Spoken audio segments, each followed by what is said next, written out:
नमस्कार दोस्तों, स्वागत है आपका संबोधि अकेडमी फॉर एजुकेशन पर। और ये आपके सामने खंड शिक्षा अधिकारी की परीक्षा जो है 16 अगस्त 2020 को होने वाली है। तो आप तत्परता के साथ लगे रहिए और हमारे साथ जुड़े रहिए। और सभी का स्वागत है। और आज हम कुछ बहुत ज़्यादा अति महत्वपूर्ण जो क्वेश्चन हैं विद आंसर हम जो है आज जो है देखेंगे। तो चलिए 16 अगस्त 2020 को अपने मस्तिष्क में रखिए डेट को, और उसी के अनुसार अपनी तैयारी को बेहतर बनाते हुए आगे बढ़ते चलिए। तो जो भी चैनल पर नए हो सब्सक्राइब जरूर कर लें, और अगर वीडियो आपको पसंद आती है तो इसे लाइक शेयर करना बिल्कुल भी नहीं भूलें। तो चलिए चलते हैं हम अपने क्वेश्चन और आंसर की ओर। सबसे पहला क्वेश्चन देखिए, ये बहुत ज़्यादा इम्पोर्टेंट ही क्वेश्चन है सारे, जो यूपी पीएससी पूछती है। तो सिंचाई का सबसे कारगर तरीका कौन सा है? तो ड्रिप सिंचाई आजकल सबसे ज़्यादा कारगर है। इसमें जो है पानी की बहुत ज़्यादा बचत होती है, और आज की डेट में जल को बचाना बहुत ज़रूरी है सस्टेनेबल डेवलपमेंट के लिए। तो इसे सस्टेन करना ज़रूरी है जिससे आगे ये बचा रहे। अगला क्वेश्चन है, मेघ गर्जन का क्या कारण है? यानी बादल जो गरजते हैं उनका क्या कारण है? तो विपरीत आवेश के बादलों के मिलने के कारण वातावरण में आघात तरंग का बनना इसका कारण होता है। जब प्लस और माइनस वाले जो मिलते हैं तो वो गर्जन होता है।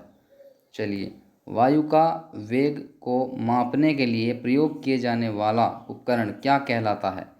तो क्या कहलाता है? एनीमोमीटर। कुछ इस तरह का वो होता है, आपने देखा भी होगा। तो इस तरह का होता है और यहाँ उस पर मीटर लगा होता है, वो वायु के वेग को बताता है। तो एनीमोमीटर बोलते हैं हम उसे। कभी कभी विंड वैन ऑप्शन में देता है, वो गलत है। तो आप एनीमोमीटर लगाइए वायु का वेग मापने के लिए, एनीमोमीटर। जंग लगना कौन सा परिवर्तन है? तो जंग लगना कौन सा परिवर्तन है? रासायनिक परिवर्तन।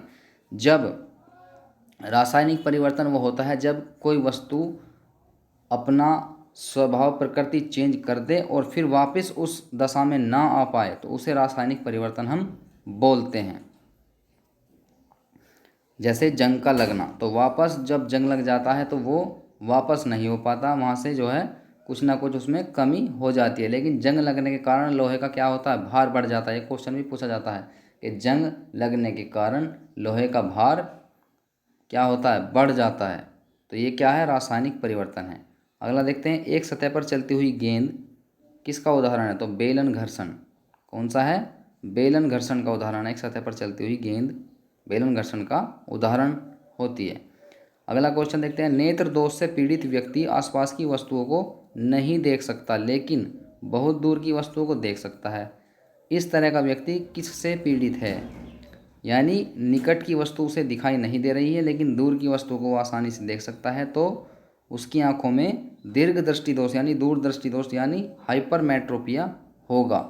यानी अगर दूर की वस्तु दिखाई दे रही है तो दूरदृष्टि दोष, निकट की वस्तु यदि दिखाई दे रही है स्पष्ट तो निकट दृष्टि दोष यानी मायोपिया, और दूरदृष्टि दोष को कहते हैं हाइपरमेट्रोपिया। और इसमें जो है हम अवतल लेंस का यूज करते हैं इसको दूर करने के लिए, दीर्घदर्शी दोष को। चलिए, बिजली के तारों और डोरियों को ढकने के लिए प्लास्टिक कवर का इस्तेमाल किया जाता है। क्यों? क्योंकि प्लास्टिक बिजली का कुचालक होता है। सिंपल सी बात है। चलिए अगला क्वेश्चन देखते हैं, वह प्लास्टिक जिनका कोई रंग नहीं होता और भोजन संग्रह करने में प्रयोग की जाती है क्या कहलाती है? तो ल्यूकोप्लास्ट। जिस प्लास्टिक का कोई रंग नहीं होता और भोजन को संग्रह यानी रखने के लिए प्रयोग की जाती है तो उसको बोलते हैं ल्यूकोप्लास्ट। अगला क्वेश्चन देखते हैं, प्रकाश संश्लेषण की क्रिया के दौरान क्या होता है? सौर ऊर्जा को रासायनिक ऊर्जा में परिवर्तित कर लिया जाता है। जब पेड़ के पत्ते पर सौर ऊर्जा पड़ती है तो उसमें केमिकल रिएक्शन होने लगती है और वो चेंज हो जाती है रासायनिक एनर्जी में। कहाँ चेंज हो जाती है? रासायनिक एनर्जी में, और पेड़ अपने अंदर उसको स्टोर कर लेता है। तो श्वेत प्रकाश में कितने रंग उपस्थित होते हैं? श्वेत प्रकाश में 7 रंग उपस्थित होते हैं। जैसे ये प्रिज्म है, यहाँ से हमने कोई श्वेत प्रकाश डाला तो यहाँ से 1 2 3 4 5 6 7 ऐसे निकलेगा, जिसे हम विबग्योर के नाम से भी जानते हैं। ऐसे लिखते हैं वी और यहाँ आर आएगा, विबग्योर। क्योंकि ये जितना भी ज़्यादा ये फैलती है तो यानी इसका क्या है? इसका प्रकीर्णन बहुत ज़्यादा है, यानी फैलाव बहुत ज़्यादा है। जैसे वायलेट यानी बैंगनी, उसका प्रकीर्णन सबसे ज़्यादा होता है, इसलिए हमें आकाश भी नीला दिखाई देता है। और जो रेड होता है वो लगभग सीधा होता है, तो इसका प्रकीर्णन बहुत कम होता है। इसकी तरंग दैर्ध्य ज़्यादा होती है, वेवलेंथ इसकी बहुत ज़्यादा होती है, इसलिए ये खतरे के सिग्नलों में प्रयोग किया जाता है कि वो दूर से भी दिखाई देता है। इसका फैलाव बहुत कम है, ये फैलता नहीं, ऑब्जर्व नहीं होता, तो सीधा दूर से भी दिखाई देता है, इसलिए खतरे के सिग्नलों, रेलवे के सिग्नलों में हम रेड कलर का ही यूज करते हैं। चलिए चलते हैं आगे, अगला क्वेश्चन देखते हैं। जुकाम और फ्लू में एंटीबायोटिक प्रभावित नहीं होती क्योंकि इनके होने का कारण क्या होता है? वायरस। तो इनमें कौन सी दवा कार्य करेगी? एंटीवायरल। तो जुकाम और फ्लू में एंटीबायोटिक प्रभावित नहीं होती क्योंकि ये एंटीबैक्टीरियल होती है, इसलिए ये प्रभावी नहीं होती हैं। और इनका क्या कारण है? क्योंकि जुकाम और फ्लू होता है कैसे? वायरस से होता है, तो एंटीवायरल दवाएं काम करती है। अगला क्वेश्चन देखते हैं। अपरिष्कृत क्रूड पेट्रोलियम ऑयल किस प्रक्रिया द्वारा परिष्कृत किया जाता है? तो कौन सी प्रक्रिया है वो? प्रभाजी आसवन। जो हमारा कच्चा तेल आता है उसको हम डीजल पेट्रोल में कैसे बदलते हैं? प्रभाजी आसवन के द्वारा। उसमें क्या होता है, ऐसे एक इसके नीचे जैसे हमने आग जला दी तो यहाँ पर भर रखा है, तो वो जो है वाष्पीकृत होकर ऊपर जाता है बूंदों के रूप में प्योर, और जो गंदा मटेरियल है वो नीचे रह जाता है, ये ऊपर चढ़ गया, इसे यहाँ पर हम कंडेंस कर देते हैं। कंडेंस होने के बाद में दूसरी जगह जो है प्योर पेट्रोल या डीजल आ जाता है। जैसे डिस्टिल वाटर बनता है, सेम प्रक्रिया प्रभाजी आसवन। चलिए, उस रक्षा यंत्र का नाम बताइए जो विद्युत उपकरणों को क्षतिग्रस्त होने से रोकता है। फ्यूज का तार आपने देखा होगा, आपके घरों में लगा होता है फ्यूज तार, जो क्या होता है, अधिक लाइट आने पर या ज़्यादा फ्लक्चुएशन होने पर जल जाता है और मेन लाइन से कनेक्शन हमारे घर की लाइन का कट जाता है, तो हमारे उपकरण बच जाते हैं। तो फ्यूज किसका बना हुआ था, ये बहुत आता है क्वेश्चन। तो लेड प्लस टिन का बना हुआ होता है फ्यूज तार। चलिए, इसका क्या होता है फ्यूज तार का? इसमें जो है करंट जब ज़्यादा मात्रा में जाता है तो ये क्या होता है, पिघलने लगता है, क्योंकि इसका गलनांक निम्न होता है और इसका प्रतिरोध उच्च होता है। यानी इसका प्रतिरोध कैसा होता है? अधिक, और गलनांक होता है कम, तो ये कम टेम्परेचर पर ही गलने लगता है, इसलिए हमारे रक्षा यंत्रों को, ये हमारे जो है विद्युत उपकरणों को बचा देता है। चलिए अगला क्वेश्चन देखते हैं। पौधों की जड़ों में पाए जाने वाले बैक्टीरिया जो वायुमंडलीय नाइट्रोजन को विलेय रूप में रूपांतरित कर सकता है, जिससे उसका प्रयोग पौधों द्वारा किया जा सकता है। तो राइजोबियम ऐसा है जो वायुमंडलीय नाइट्रोजन को ऑब्जर्व कर लेता है और उसका पौधों द्वारा प्रयोग किया जाता है। तो ये कहाँ पाया जाता है? जैसे दाल वगैरह होती हैं, दलहनी फसलें होती हैं, उनमें सबसे ज़्यादा नाइट्रोजन को ऑब्जर्व करने की क्षमता होती है, तो राइजोबियम वहाँ भी पाया जाता है। चलिए अगला क्वेश्चन देखते हैं। 6 से 8 साल की उम्र के बीच बच्चों के जो दांत गिरते हैं उन्हें क्या कहा जाता है? दूध के दांत मनोरम बोलते हैं। पेरिस्कोप में किस दर्पण का प्रयोग होता है? तो इसमें हम समतल दर्पण का प्रयोग करते हैं। पेरिस्कोप होता क्या है? जैसे ये पानी भरा हुआ समुद्र है और इसके अंदर ये भारत की पनडुब्बी है। इस पनडुब्बी हमें बाहर का दृश्य देखना है कि बाहर कोई दुश्मन तो नहीं है, तो ये इस टाइप से पेरिस्कोप छोड़ा जाता है और वो इस टाइप का होता है। उस पर यहाँ अवतल लेंस लगा होता है जो ऐसे यहाँ के दृश्य को, आने वाली किरणों को यहाँ पर भेज देता है नीचे, यहाँ से ऐसे तिरछा ये 45 डिग्री पर होता है, तो वो हमें क्या है, बाहर का दृश्य दिखा देता है। पनडुब्बी के अंदर से, सबमरीन के अंदर बैठे हुए हम समुद्र के पानी के बाहर का दृश्य देख सकते हैं। इसमें इसका यूज किया जाता है, इसे पेरिस्कोप बोलते हैं। इसमें दर्पण कौन सा? समतल दर्पण का प्रयोग होता है। चलिए आगे चलते हैं। गोलीय दर्पण किसे कहते हैं? अवतल और उत्तल दर्पण को हम गोलीय दर्पण कहते हैं। इस टाइप के होते हैं, ये इस टाइप के होते हैं अवतल और उत्तल।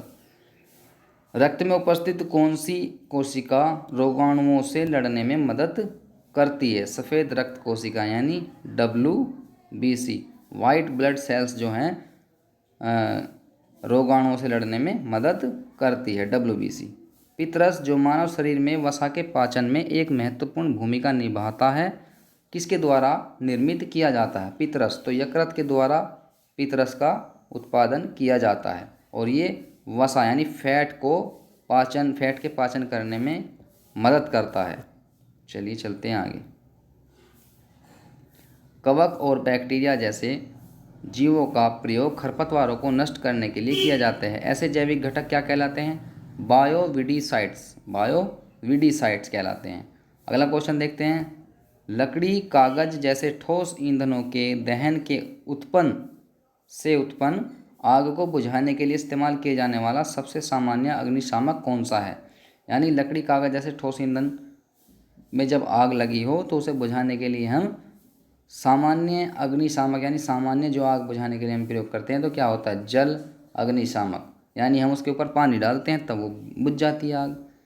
नॉर्मली ये घुमा फिरा कर पूछ लेते हैं, वे प्रतिबिंब जिन्हें पर्दे पर प्राप्त किया जा सकता है उन्हें इनसे संबोधित किया जाता है। उन्हें जो पर्दे पर प्राप्त किए जाते हैं वो क्या होते हैं, वास्तविक प्रतिबिंब होते हैं, और जो पर्दे के पीछे वाले होते हैं वो काल्पनिक प्रतिबिंब होते हैं। तो कॉपर, अगला क्वेश्चन देखते हैं, कॉपर सल्फेट के विलयन में बिजली के वाहक क्या हैं, आयन, प्लस और माइनस आयन। ये क्या होते हैं, कॉपर सल्फेट के विलयन में बिजली के वाहक होते हैं, आयन प्लस माइनस आयन दोनों होते हैं। अगला क्वेश्चन देखते हैं, 98.3 मेगाहर्ट्ज़ में मेगाहर्ट्ज़ MHz क्या दर्शाता है। तो मिलियन हर्ट्ज़ को ये दर्शाता है, इसे हम मेगाहर्ट्ज़ बोलते हैं, वो मिलियन हर्ट्ज़ होता है। 98.3 रेड FM जो होता है।